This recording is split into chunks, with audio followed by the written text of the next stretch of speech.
Hello everyone, I'm Kirtika a final year student from the Department of Tripoli from Panimala Engineering College.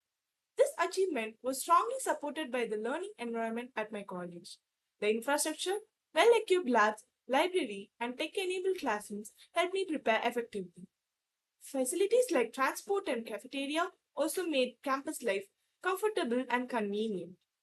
I sincerely thank my HOD, Dr. S. Selvi, and the faculty members for their continuous guidance, extra classes, and practical insights that strengthened my fundamentals.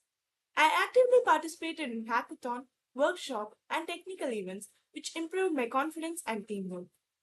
The placement training by QSpiders, especially Java and SQL training, aptitude, soft skill, and mock interviews, played a key role in my preparation. My interview process at CTS included communication round, coding round, technical and HR interview. This training helped me approach each round with confidence. I'm grateful to my college and placement team for their constant support.